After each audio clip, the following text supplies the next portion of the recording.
Salut à toi et bienvenue dans cette nouvelle vidéo. On va parler de la limite d'une fonction au sens epsilon et on va faire l'explication graphique.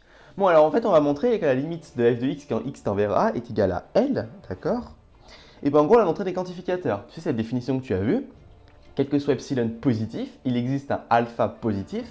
C'est-à-dire que quel que soit x dans l'intervalle, dans le domaine de définition de la fonction f, lorsque la valeur absolue de x moins a est comprise entre 0 et alpha, ça implique que la valeur absolue de f de x moins L est inférieur ou égal, inférieur strict plutôt, à epsilon, mais ça ne change pas grand-chose. Ok? Bon, alors du coup, qu'est-ce que ça veut dire ça graphiquement? Je vais te représenter une courbe, d'accord, avec où là, notre a il sera apparenté à 0, d'accord? En gros, c'est un peu la courbe, si tu remarques un peu que a égale 0, tu peux l'assimiler à sin x sur x, d'accord? Même si ici, la courbe est très mal faite pour ressembler à sin x sur x, mais c'est un peu le même principe pour cette fonction à démonstration.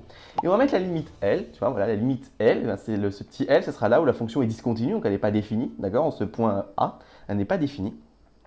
Du coup, comment on va faire pour approcher ce point? Eh bien, on va approcher un intervalle avec une distance epsilon, d'accord? Entre la limite L et notre petit cadre rouge que je viens de te représenter, d'accord?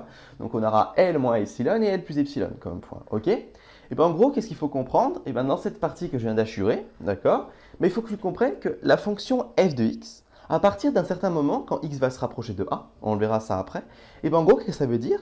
Ça veut dire que tout petit, c'est tout petit, hein, cet intervalle, attention, on utilise epsilon en général, c'est quelque chose d'infinitésimal, quelque chose de très très minuscule, de très petit. Bah, au bout d'un moment, f de x sera toujours compris entre L moins epsilon et L plus epsilon, d'accord? Donc f de x moins L, il sera compris entre moins epsilon et epsilon. Et ça, tu peux l'écrire comment? Et bien tu peux l'écrire valeur absolue de f de x moins L est inférieure à epsilon. Ce qui est égal à quoi? C'est égal à f de x moins L est compris entre moins epsilon et f de x est compris entre L moins epsilon et L plus epsilon. Ok, c'est une notation, ça tu as dû le voir avec les valeurs absolues. Ok. Bon, donc si maintenant je vais revenir au x qui s'approche de a, qu'est-ce qu'on peut dire? Eh bien, on peut dire que x, quand x va être compris entre a moins alpha et a plus alpha, d'accord? Lorsque x sera compris entre a moins alpha et a plus alpha, alors ça va impliquer que f de x moins L soit inférieur à epsilon.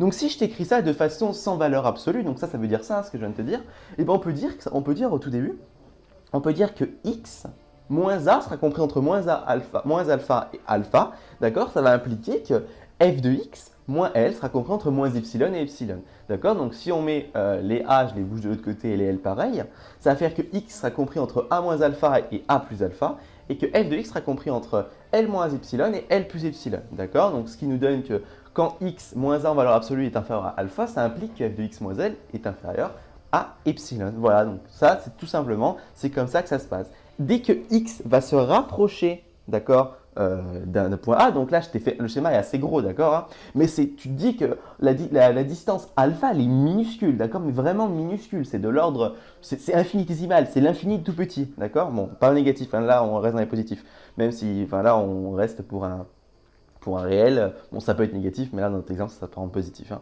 Ok? Bon du coup voilà, c'est très très très petit, d'accord? Ça se rapproche de 0 là, très petit, de notre a, d'accord? Donc quand x sera compris entre a moins alpha et a plus alpha, alors on pourra dire que f de x sera compris entre L moins epsilon et L plus epsilon. Ok?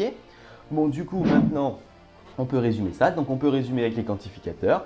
Quel que soit epsilon positif, il existe un alpha, d'accord? Un alpha, la distance comme on a vu, tel que quel que soit x dans la définition, ça on peut le mettre, hein, c'est rigoureux, c'est plus rigoureux mais on peut le mettre, et bien x moins a inférieur ou égal à 0, parce que bon là on parle de positif bien sûr, mais x moins a est inférieur à alpha, d'accord? Donc quand x va se rapprocher de a, x sera compris entre a moins alpha et a plus alpha, d'accord? Et ça va impliquer que f de x sera compris entre L moins epsilon et L plus epsilon, et on peut l'écrire, valeur absolue de f de x moins L est inférieure à epsilon.